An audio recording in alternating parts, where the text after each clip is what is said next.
Buenas tardes para todos. Una vez más, y habiendo hecho un break la semana pasada, que no tuvimos la oportunidad de encontrarnos, volvemos a este espacio de intimidad con Jesús. Y esta tarde queremos dar continuidad al programa que hicimos hace 15 días, hace 3 semanas más bien, sobre la nulidad matrimonial. Luego tuvimos sobre la fiesta de Don Bosco el programa. La semana anterior no pudimos encontrarnos. Hoy queremos hacer esta segunda parte del capítulo de nulidad matrimonial, una por la demanda que de alguna manera se dio y en el seguimiento del tema, que para muchos fue interesante. Nosotros hablamos en la entrega anterior de la dinámica pastoral de la Iglesia, que tiene a bien siempre atender a los fieles. Hace algún par de años, con motivo del cambio en los procesos de nulidad matrimonial, en unos cambios que hubo acerca de los procesos y de los tribunales, se habló mucho de que, y al mismo tiempo hubo el sínodo de la familia, se habló de que ahora sí se hacían las nulidades. Bueno, hay que decir que siempre se han hecho los procesos. Todo proceso no es afirmativo, como también aclaramos. Hay procesos que se determinan que no consta la nulidad, por tanto, el matrimonio es válido, porque siempre goza del favor del derecho.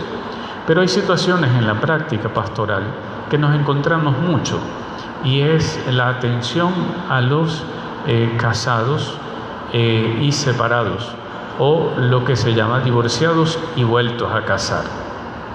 ¿Qué es lo que pasa? Hemos dicho que el matrimonio se constituye sacramento, la unión por la que los bautizados se unen, manifestando su voluntad en entrega mutua, en recíproca donación, en la generación y educación de los hijos. Todo esto hace una comunidad de vida y amor que, ya decíamos, fue elevada por Cristo a la dignidad de sacramento. Cuando una persona que válidamente está casada por la Iglesia decide, por las situaciones de vida en las que haya considerado que su matrimonio no puede seguir adelante, por lo menos su convivencia matrimonial no puede seguir adelante, y se separa, no puede volver a contraer el matrimonio eclesiástico, porque solamente se hace una vez. El matrimonio eclesiástico, como dijimos en una de sus propiedades, es indisoluble. O sea, nada lo puede disolver. Una vez que se configura sacramento, nada lo puede separar. Ningún poder humano así lo dice la legislación. ¿Qué pasa con estas personas o con estas parejas que ya no lo son? Porque en la práctica precisamente viene la necesidad de hacer su vida de fe, su expresión de vida comunitaria. Es verdad que hay algunas consecuencias, y es que se pueden separar civilmente, y eso se llama divorcio, pero no, el divorcio civil no es materia para nulidad matrimonial. Siguen casados, como dice el rito, hasta que la muerte los separe. De tal manera que un divorciado y vuelto a casar, la consecuencia primaria de esa nueva unión es que no puede participar de la comunión eucarística. Sin embargo, los santos padres siempre, desde Juan Pablo II, siempre han velado con la Familiaris Consortio de la atención pastoral, el acompañamiento a estas personas que por diversos motivos no han podido continuar en su matrimonio sacramento. ¿Qué les impide a los que se separan volver a la comunión? Precisamente el que tengan una nueva unión. En el caso él se divorcia porque se hace una nueva pareja. Ella queda sola. Él está impedido para seguir su comunión sacramental porque ha abandonado su sacramento matrimonio y se ha hecho una nueva persona. Si ella queda sola, ella hace su camino de fe sola, normalmente con los hijos si los tuviera, ella no ha cometido adulterio. Por tanto, si no ha cometido adulterio, ella puede recibir la comunión. Para eso, por supuesto, está el sacerdote de su parroquia que le va a indicar el modo de proceder. De cualquier modo no se hace. Pero es que fulanita no está casada por la iglesia, vive en concubinato y comulga. La medida de mi comunión no es la medida del otro, sino lo que la iglesia establece para mi santificación. De tal manera que eso es como la consecuencia primaria. Lo que no quiere decir que no participe del culto, que no participe de la comunión eucarística de la asamblea, que escuche la palabra, que se alimente de ella, porque es interesante que en la pastoral nos encontramos personas que se sienten mucho no poder comulgar, pero nunca escuchamos a una persona ni llorar ni lamentar porque no puede escuchar la palabra de Dios. Quizá porque no se le priva de eso, no sale expulsada de la iglesia. Pero es que tenemos que entender que nuestra vida de comunión se hace también desde la palabra, aunque no sea la comunión sacramental. Hoy decimos la comunión espiritual, también se puede participar de ello en plenitud mientras se ordena el camino de la vida. De tal manera que recordamos entonces que el matrimonio es una sociedad conyugal, un consorcio estable que establecen el hombre y la mujer cuando manifiestan la voluntad. Que cuando se va al matrimonio se debe pretender el matrimonio mismo, las propiedades y los fines a los que está ordenado, que sin ello no se puede llegar al matrimonio. Todo lo que dijimos la vez anterior no es para calcular de qué manera es que me estoy casando o cómo puedo después pedir la nulidad de mi matrimonio. Cuando se hace la preparación matrimonial en la que todos estos aspectos intervienen en cuanto a la formación o la información que los novios reciben, es precisamente para que lleguen a la plena conciencia de aquello que se pretende. Decíamos, nadie puede llegar al matrimonio por accidente, nadie puede llegar al matrimonio porque no como lo hace todo el mundo, yo también lo quiero hacer, no. Cada uno tiene que llegar con plena conciencia, sabiendo qué pretende, sabiendo a qué se compromete y sabiendo que está dispuesto a vivir conforme a la decisión que ha tomado. De tal manera que lo que se pretende no es conciencia de nulidad, sino conciencia del valor sacramental de la unión matrimonial, de la unión que se pretende. Y hablamos entonces de los impedimentos, hablamos de los que se dan por materia de forma, hablamos de lo que se opone según la capacidad que tiene la persona para emitir consentimiento, y nos quedó de alguna manera faltando el tema de cómo se hace un proceso de la unidad matrimonial. Y decíamos, para retomarlo, lo primero es que cuando toda pareja que se separa, toda pareja que abandona su núcleo y vínculo matrimonial sacramento, no todos los casos dan para hacer un proceso de nulidad matrimonial. Recordemos que el matrimonio goza del favor del derecho. Por tanto, siempre y hasta que no se demuestre lo contrario, el matrimonio es válido. Algunos casos que se proponen.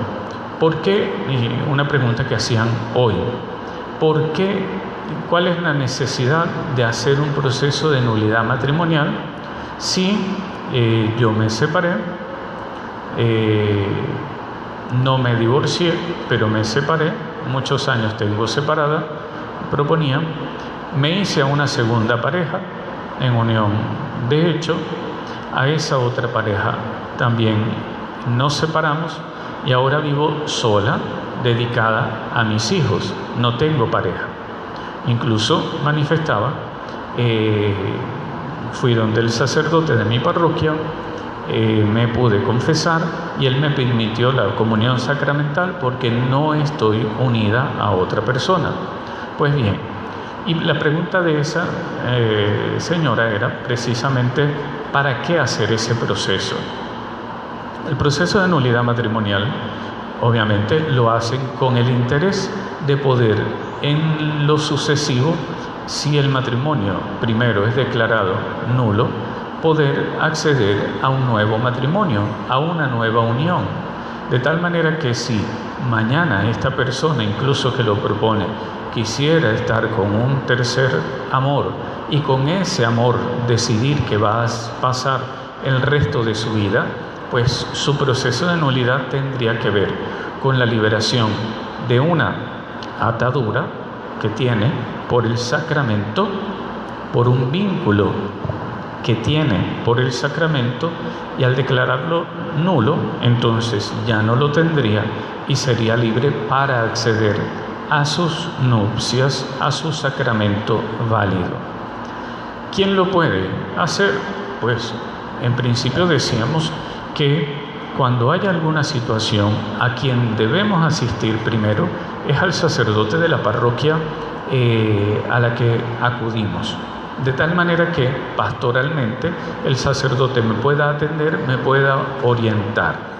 Y en el uso del derecho que pueda él manejar, indicará lo que es posible o no según le muestre. Luego, ese sacerdote le dirá, si él considera que hay materia que se puede estudiar, entonces le indicará que tiene que dirigirse al vicario judicial o a alguno de los jueces que hacen parte del tribunal arquidiocesano.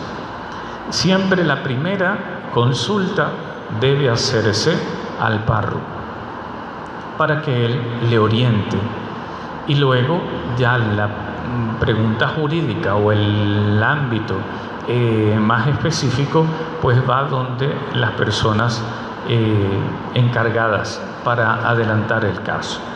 ¿Qué se debe presentar cuando se busca la nulidad? Una vez que ha hablado con el sacerdote párroco y el sacerdote párroco le remite al juez o al vicario judicial, el vicario judicial siempre le va a poner en contexto de que no se trata de un litigio como a nivel civil. A nivel civil, el porcentaje es muy poco, en el que llegan a un acuerdo, no nos queremos más, no nos hagamos más daño, vamos a separarnos, cada uno por su lado, estos son los bienes, vamos a compartirlos, estos son los hijos, a ellos les corresponde. No siempre se da así, normalmente hay pleito. En el proceso de nulidad matrimonial, en un proceso canónico, no se trata solo de un litigio, lo será en la medida en que intervienen dos partes, pero no se busca culpable. Lo que se buscará siempre es la verdad de los hechos. Por tanto, y esa verdad de los hechos nos va a dar a nosotros cuáles son las motivaciones posibles o la causal posible para hacer un proceso. ¿Qué necesita el abogado canónico? Necesita que usted proponga los hechos. Lo primero que se le pregunta a una persona es ¿por qué usted cree que su matrimonio es nulo? Entonces comienzan a relatar la historia. Hay historias que conducen a un proceso de nulidad y hay otras que, como decíamos, con algunos impedimentos, son simplemente relatos de dificultades. ¿Cuál es la diferencia si todo podía ser una dificultad? La diferencia es que la dificultad no es de materia jurídica, son los impedimentos, son las causales por las que se determina jurídicamente que una persona es hábil o no para el matrimonio, o que faltaron algunas condiciones o que no se cumplieron otras para el matrimonio, canónicamente hablando. Una dificultad, decíamos la vez pasada, para volver al tema, es la infidelidad. Usted hace un matrimonio como Dios manda, todo se hace y se establece como se pide. No hay error, no hay condiciones, no hay falta de impedimentos. Todo está dispensado, todo fue ordenadamente hecho. La ceremonia se cubrió con todas las expectativas y conforme la norma manda. Ese matrimonio en la convivencia puede tener algunas dificultades, pero esas dificultades no hacen nulo el matrimonio. A nivel canónico decíamos que a los 10 años ella o él fueron infieles. La infidelidad no hace nulo el matrimonio. Es una dificultad que después de tener 2 hijos por una intervención quirúrgica, un accidente, resulta que él queda impotente o estéril y tenían pensado tener 3 hijos y no 2. Ese accidente, esa dificultad no hace nulo el matrimonio, porque ni la impotencia o la esterilidad estaban en el momento de consentir. De hecho, tiene 2 hijos de la unión, sino que se presenta como una dificultad posterior, que después de 15 años tuvo un accidente, le cayó una teja en la cabeza y se volvió loca, o se volvió loco, o se le corrió la teja, ¿verdad? Eso es una dificultad. Su obligación y su juramento es estar en la salud y en la enfermedad, en lo adverso y en lo próspero. Por tanto, pues se queda con ella o con él y hace un camino de vida y de santidad, aunque se le haya corrido la teja, salvo que haya sido una condición anterior en que estaba muy presente, que estaba medicada, que por descuido ahora aparece. Que a los 60 años le dio Alzheimer y ya no se acuerda que está casado, que está casada. Eso no hace nulo al matrimonio, es una dificultad posterior. A eso me refiero con las dificultades, eventos que se presentan durante el desarrollo, el camino de la vida matrimonial, que son propios de la vida. Un disgusto, una diferencia de pensamiento, eso puede generar dificultades en el matrimonio, pero no hacen nulo el matrimonio, porque no tienen carácter retroactivo. Ninguna causal es de carácter retroactivo. Todas las causales tienen que ver con el deseo del matrimonio, con la voluntad de matrimonio, con la decisión del matrimonio y con la capacidad para optar al matrimonio.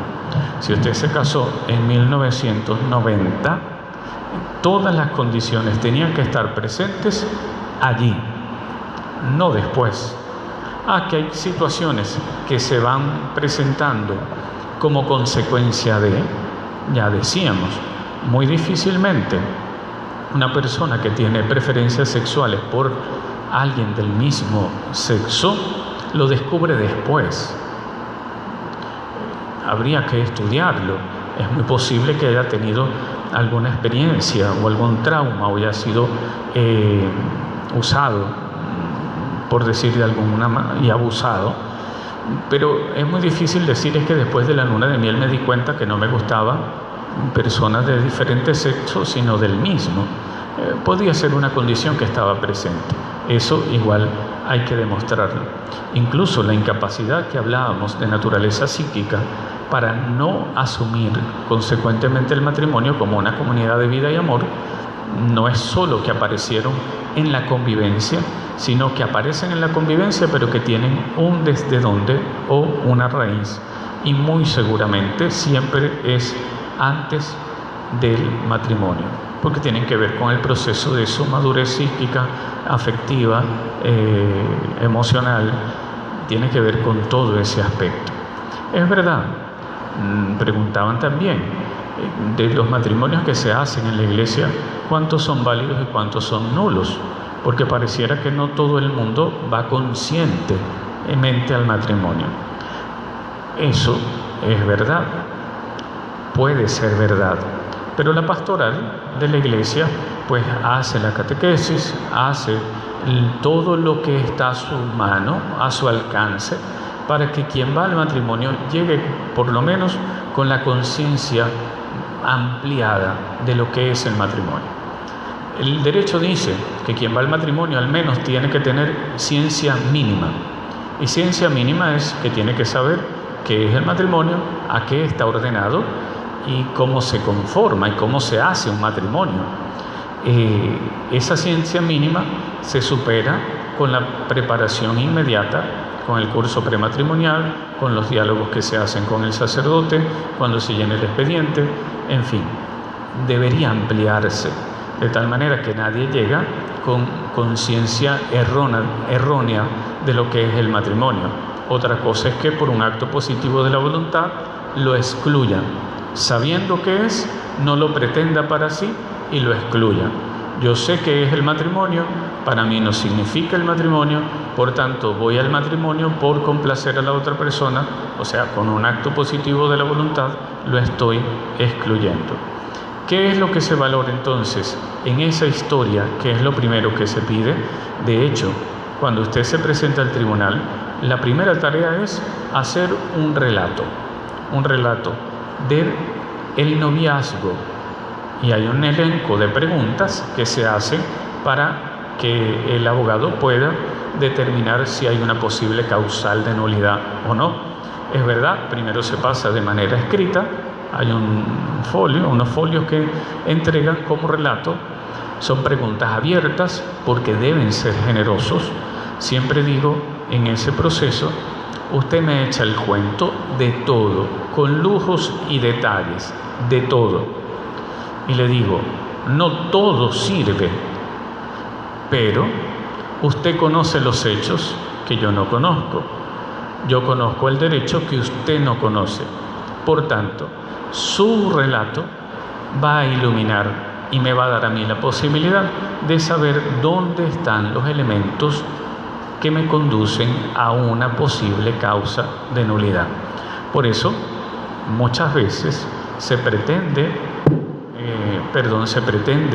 hacer el proceso, pero cuando llegan y la primera tarea es esa, que tienen que redactar, que tienen que escribir, que tienen que echar el cuento, no siempre se logra, no siempre lo hacen, porque es un proceso doloroso, porque no quieren volver a la misma historia, pero si no hay historia, no hay fundamentación. Y todo lo que se vaya a pedir en derecho tiene que estar sustentado. ¿Qué hace el abogado? Recibe los folios, los estudia, los subraya, los marca, vuelve a reunirse con la persona interesada o parte actora que se llama y va a profundizar en los elementos que a nivel jurídico puedan conducir a un proceso. Una vez que, entonces, señor vicario judicial, por estos argumentos, de hecho, soy yo, nací en tal, conocí a esta persona de esta manera, el noviazgo se desarrolló de este modo, las relaciones familiares se sucedieron por aquí y por allá, luego llegamos a la decisión del matrimonio, cómo se dio eso, quién decidió, quién intervino, cuál era la voluntad de uno y del otro, cómo fue el matrimonio, cuál fue la convivencia, cuánto duró, si hubo hijos, y a razón de lo que se sustenta en hechos, entonces se pide que se tenga en cuenta esa instrucción o esos argumentos para sustentar la solicitud de la nulidad del matrimonio por el capítulo tal de nulidad. Una vez que eso se presenta, ¿cuáles son los pasos del proceso? Eso es lo introductorio, hacer una instrucción. Y para la instrucción está el abogado, sacerdote normalmente, es posible que hayan algunos laicos, abogados, hacen esa instrucción. Y la instrucción es proponer los argumentos de hecho para sustentar la petición jurídica. Una vez que el vicario judicial valora aquello que se ha presentado y siendo que puede estar sustentado, porque pueden echar el cuento de una cosa y pedir otra. Si no son acordes, por lo menos en tema de la posible solicitud, no se conduce, se rechaza, se les pide que la orienten de modo distinto o que la causal está mal invocada y hay que proponer otra según los argumentos.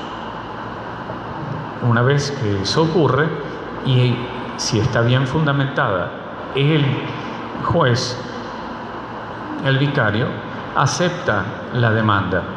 Una vez que se acepta la demanda, se le notifica a la otra parte. María es la parte actora y María se casó con Pedro.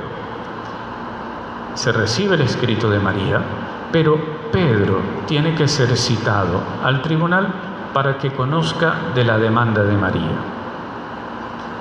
¿Tienen que estar de acuerdo para que haya un proceso? No. ¿Tienen que estar peleando para que haya un proceso? Tampoco.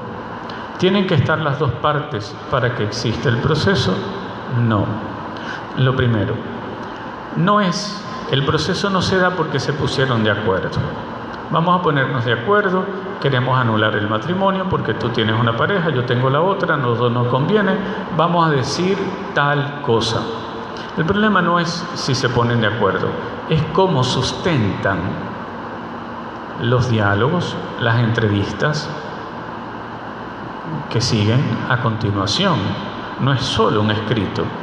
A María se le pedirán al menos 4 testigos. 4 testigos que tienen que ver con su proceso de noviazgo, porque los conocieron a ellos antes del matrimonio. María no puede proponer testigos que haya conocido después, porque ninguno va a dar razón de la preparación, del conocimiento del matrimonio, del tipo de noviazgo, de si la familia estaba de acuerdo. No puede, ni se admite un testigo que después diga, no, yo la conocí a ella a los 5 años del matrimonio y ella me contó que en aquel tiempo no. Los testigos tienen que ser personas afines, no todos pueden ser familia, pero afines al noviazgo y a la preparación del matrimonio. Por eso no depende de que se pongan de acuerdo. ¿Tienen que estar peleando? Tampoco. Pueden tener diferencias. Incluso en el escrito, Pedro puede diferir de algunos aspectos de los que María propone. Eso se recibe también como nota para poder fundamentar, en definitiva, la causal que se va a proponer. Por ejemplo, María hace unos argumentos para decir que Pedro no tenía capacidad psíquica por alguna motivación para asumir las obligaciones del matrimonio. Cuando Pedro responde a la solicitud de María, al escrito de María, se puede determinar que incluso María puede ser la causa de la nulidad. Y eso es interesante, porque cuando se habla al principio de que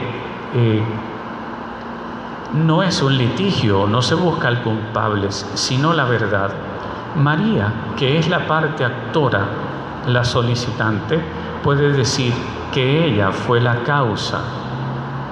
No le voy a echar la culpa a Pedro. María no le echa la culpa a Pedro, sino que dice, mi matrimonio es nulo porque yo no estaba preparada, yo no quería casarme, a mí me obligaron.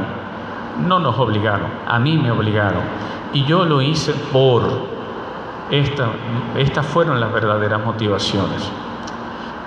Para tomar algo que podía ser lo más común, es que yo salí embarazada, dice María, y yo no era consciente del matrimonio ni quería matrimonio, solamente tenía mi noviazgo, la pasábamos muy bien, metimos la pata, pero en razón a mi familia, a mis papás, yo dije que me quería casar para ocultar mi embarazo y para que no fuera un escándalo para mis padres. Esa no puede ser una motivación para el matrimonio. El matrimonio fue utilizado como un vehículo, como una excusa para evitar un problema. Al matrimonio no se llega por accidente, no de ese modo.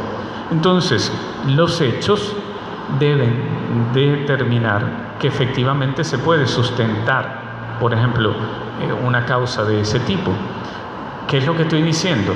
Que María, aunque proponga el matrimonio, la nulidad del matrimonio, ella puede ser la causa. En ella puede residir, la causa. Entonces no es solamente que María se planta a hablar mal de Pedro. ¿Qué es lo que pasa en algunos momentos y por qué algunas solicitudes no avanzan? Precisamente porque esto no se entiende. No entienden que no tienen que pelear, no entienden que no tienen que echar la culpa, no entienden que es la verdad lo que se pretende. Y la verdad es responsabilidad de ambos. Y el error y el defecto puede estar en cualquiera de los dos. Hay causas en las que lo que mismo se pide para María, como causal, se invoca en Pedro. Ninguno de los dos tenía suficiente uso de razón. Ninguno de los dos tenía capacidad psíquica. Ninguno de los dos tenía discreción de juicio. ¿Qué va a hacer el proceso? Demostrar que efectivamente eso era así. Puede ser que en el proceso se demuestre que era Pedro y no ella, cuando se invocan para los dos. Igual por uno o por otro, el matrimonio es declarado nulo. Es posible que se declare nulo. Entonces, decíamos, no es que estén de acuerdo, no es que estén disgustados, y lo tercero, que no es precisamente para buscar culpables, sino para dar razón de la verdad. Eso es lo que hay que demostrar. Entonces, que se pongan de acuerdo, pues el tema es cómo demostrarlo. No es tan fácil decir y sostener una mentira cuando además intervienen testigos, porque María presenta testigos, Pedro presenta testigos también.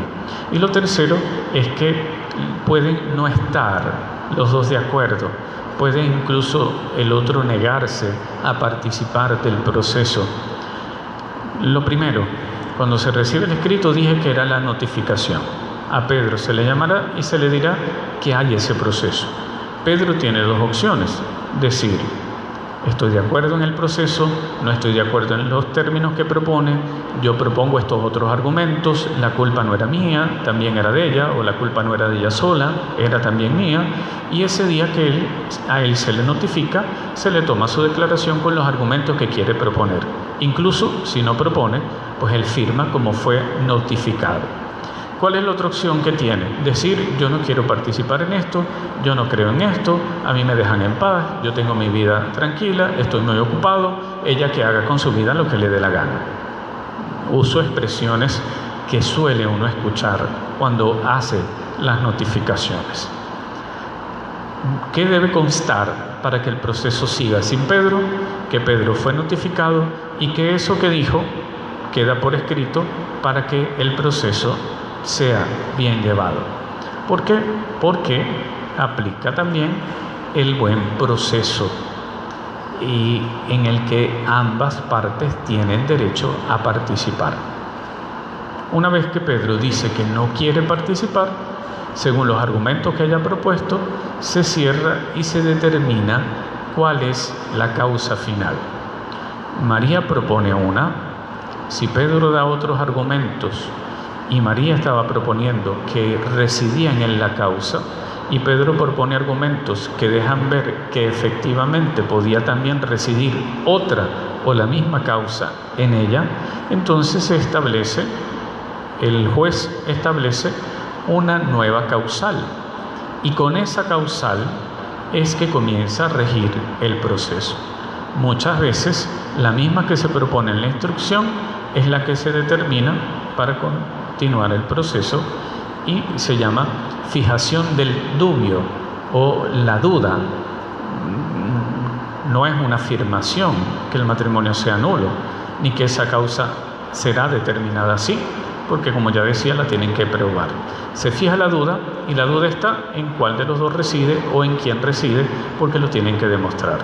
A partir de allí comienza un proceso, se establece el tribunal de turno en el que intervienen 3 jueces.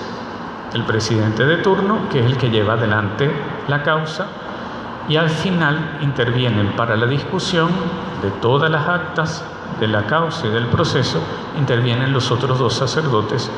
Luego se reúnen al final de todo el proceso y hacen la discusión y se hace la sentencia, sea afirmativa o sea negativa. Una vez se establece, hay un honorario, se llama costas, que el vicario judicial determina con la persona interesada, quien debe velar por los gastos del proceso, envíos de correspondencia, impresiones, gastos operativos. La parte actora, quien propone el proceso, debe velar por eso.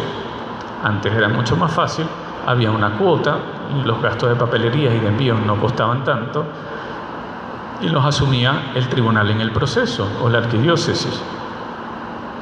¿Siempre se debe pagar? No.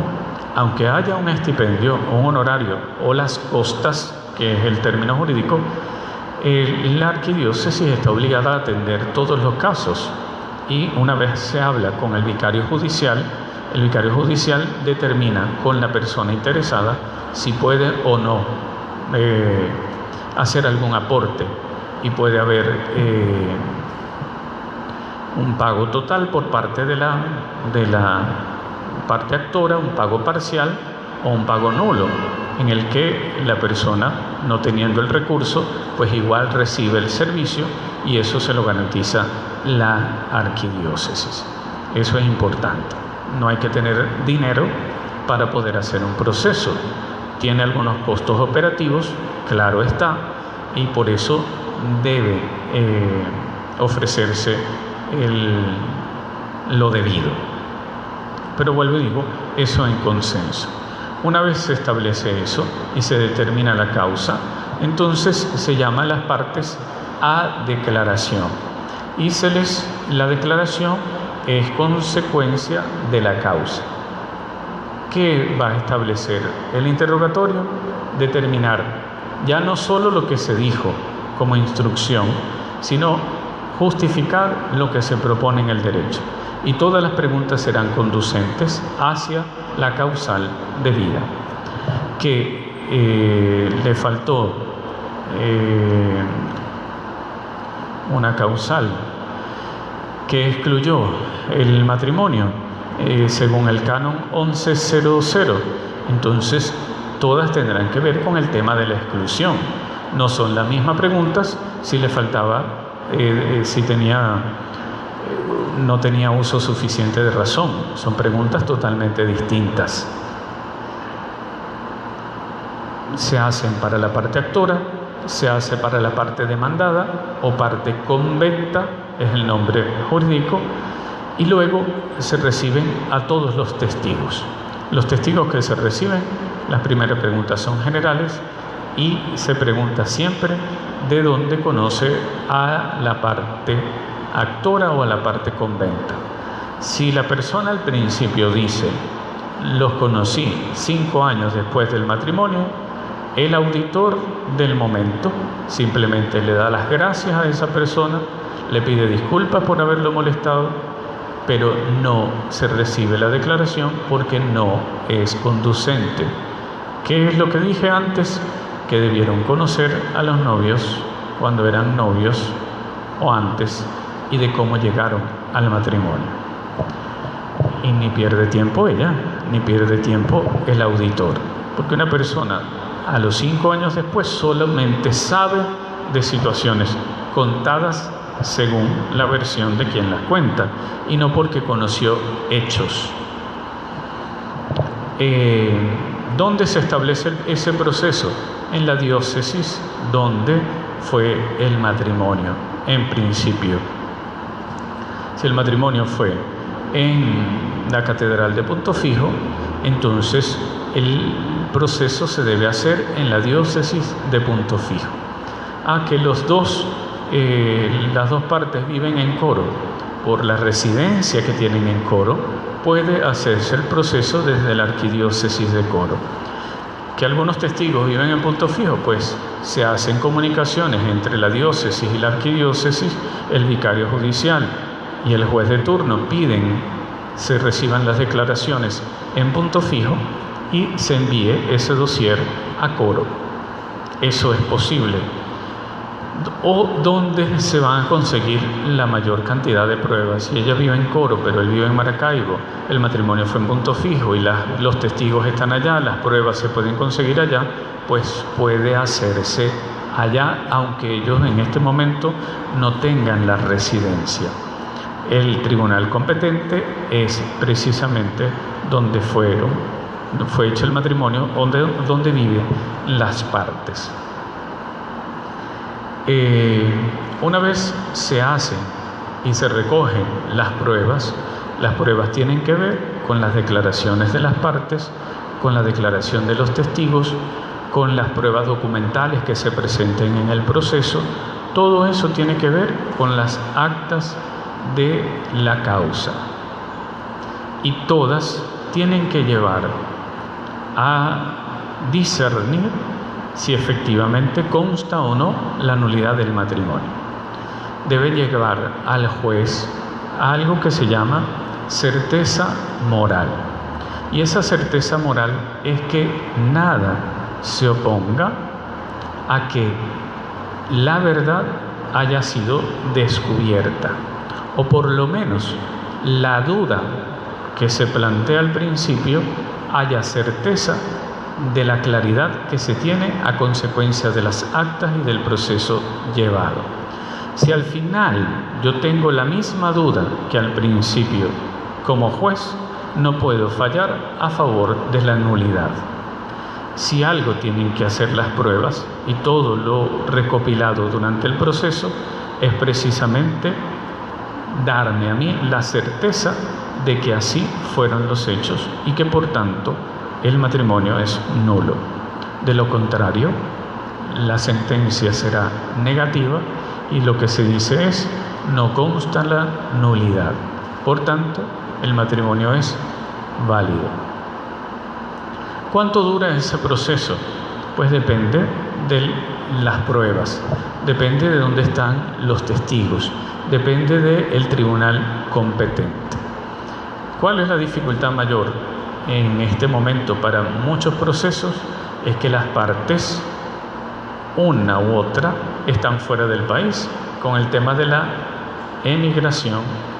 Eso haría mucho más largo un proceso y quizás es una traba cuando se propone y se les explica la intervención de las dos partes en los términos que ya dije. Es lo más difícil porque está en Ecuador, hay que saber su dirección, saber en qué jurisdicción está, saber a qué diócesis pertenece, saber si le queda fácil llegar hasta la sede episcopal, porque entonces yo desde aquí tendría que pedir vía correo, vía comunicación digital, pedir que allá tomen las declaraciones a la parte en cuestión, bien porque sea testigo o porque sea la parte conventa. Entonces, de eso depende de otros aspectos más operativos de la arquidiócesis, que quienes hacemos parte del tribunal también somos párrocos, tenemos otras obligaciones y no tenemos dedicación exclusiva para ello. Eso pudiera parecer un poquito de excusa, pero es parte de la realidad, porque no tenemos todo el personal que quisiéramos. Eso va a determinar el tiempo de cuánto hace. Otra pregunta: ¿el proceso se tiene que hacer en Roma? No. Ya decía, se hace. Cada diócesis en este momento debe tener su tribunal eclesiástico.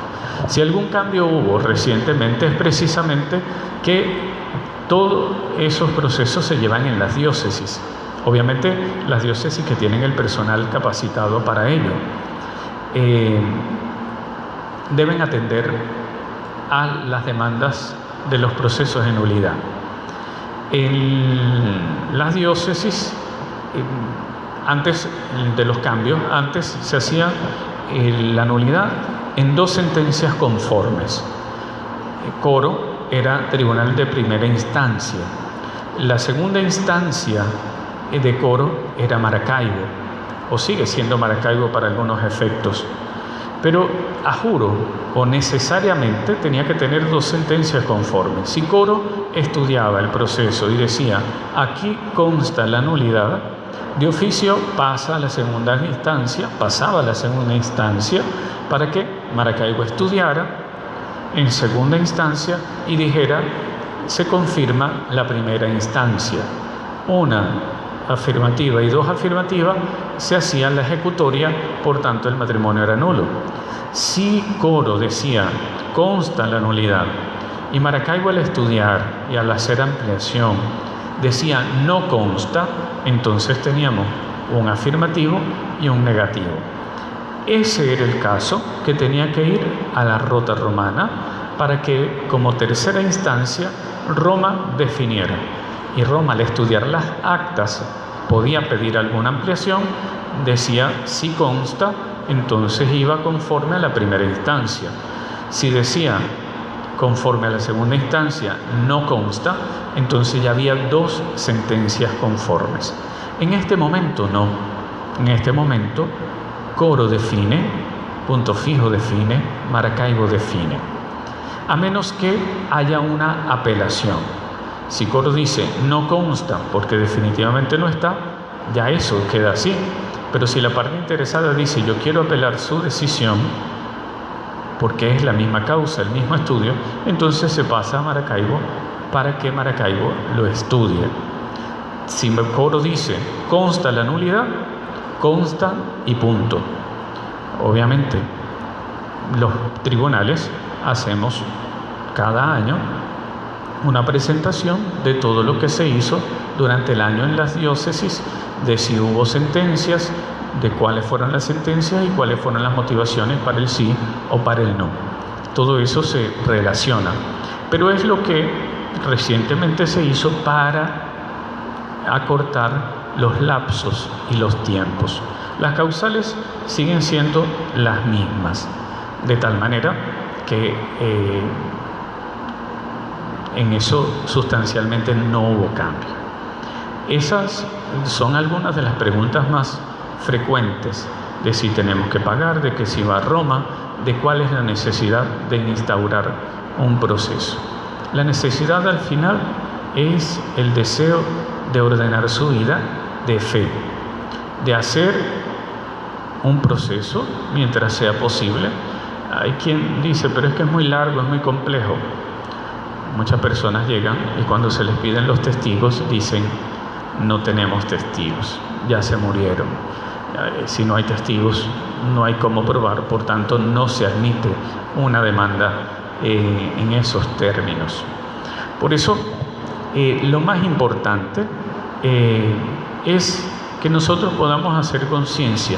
Quienes tienen alguna inquietud porque tuvieron que abandonar su matrimonio, pues decía una pregunta hoy, es que vivo en pecado, estoy en pecado porque no pude seguir con mi matrimonio. Estoy seguro que la misericordia del Señor es más grande que todos nosotros juntos y que la misericordia del Señor va mucho más allá del ámbito jurídico. Por tanto, el tema no es si es pecado o no. Pecado la infidelidad, pecado el error, pecado comulgar si no estoy en gracia. Hay cosas que sí son pecado. Hay temas jurídicos que se valoran desde el aspecto jurídico y punto. Entonces, si el sacerdote a usted le dijo, puede comulgar porque no tiene vida marital con ninguno o con ninguna, pues el director espiritual sabrá qué le dice, cómo se lo dice y por qué se lo dice. De tal manera que, obviamente, no hago yo juicio particular de la materia de pecado por la que usted se confesó, sino del aspecto jurídico del cual yo hago parte. Por eso, al final, el deseo no es sino recuperar precisamente esa vida de paz y de poder en lo sucesivo contraer un nuevo matrimonio o contraer un válido matrimonio porque hubo un intento antes de hacerlo y no fue válido. De tal manera que esos serían los términos por los que nos movemos en el ámbito jurídico. Al final, decirles que Todo lo que nos propone la Iglesia es como herramienta para seguir adelante, para nuestra santificación. El matrimonio es para santificarse. Hoy celebramos a Santa Mónica. Le tocó una vida muy difícil con su esposo, pero nunca renunció. Ella decía, para pelear se necesitan dos. Y cuando mi esposo tenía el ánimo muy subido, estaba muy irascible, no recuerdo el término, cuando él se llenaba de mucha ira, yo me llenaba de mucha paciencia. Porque si yo me llenaba de ira con él, íbamos a pelear. Y yo no quería pelear. Por tanto, Mónica, desde la oración y desde la fe, pudo hacer un camino de vida, de santidad. Y al final logró que su esposo se convirtiera antes de la muerte. Y también logró por su oración que su hijo alcanzara la conversión y llegara a ser quien es para nosotros San Agustín. Por eso le pedimos al Señor que bendiga a los matrimonios que están en dificultad, les conceda la gracia de encontrarse, de descubrirse siempre. Y a quienes tuvieron por algún motivo que separarse, pues no se condenen, Dios no lo hace. Es posible que hoy estén privados de la comunión sacramental, pero no de todo lo demás y de la riqueza que la Iglesia le propone. Por eso vamos a proponerle al Señor nuestra oración por todos los matrimonios, por los que están en proceso, por quienes hacen parte de los tribunales y son agentes de tribunal, para que el Señor nos dé la sabiduría necesaria para seguir sirviendo a Él. Preparamos nuestro encuentro con Jesús.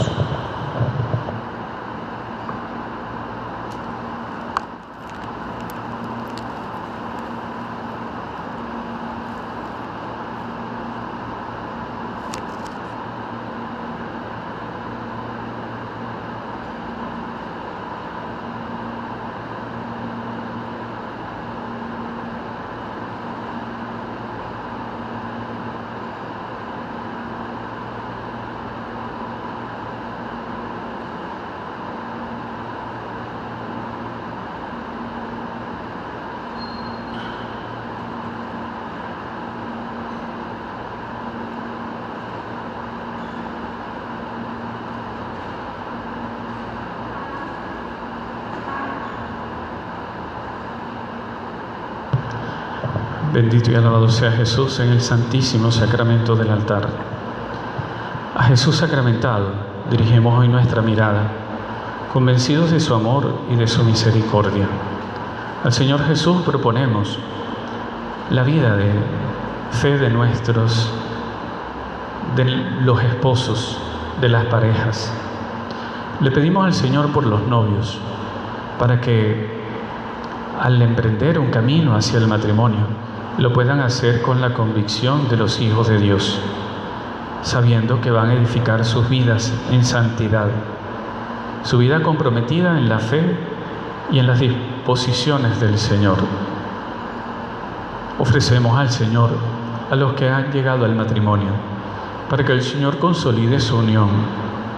Le pedimos por los que viven dificultades, para que el Señor disipe las tinieblas, el error, les conceda sabiduría para poder encontrarse, para dialogar, para ser misericordiosos en el hogar. Le pedimos al Señor, mitigue las dificultades, aleje las acechanzas del mal, les conceda corazones fieles para descubrirse en la correspondencia, en el amor el uno al otro. Le pedimos al Señor por los que por circunstancias hoy no pudieron continuar su matrimonio. Le pedimos para que cada corazón viva en el descubrimiento de la voluntad de Dios, para que sientan su amor, su misericordia. Le pedimos al Señor por todos aquellos que sufren, porque no pueden recibirle sacramentalmente. Le pedimos que les dé un corazón siempre dispuesto a recibir su palabra, que salva, que da vida, que es luz, que es la voz misma del Padre de la misericordia. A Jesús sacramentado le ofrecemos todo lo que somos y tenemos y le pedimos nos conceda su santa bendición, especialmente por los esposos y por los futuros esposos.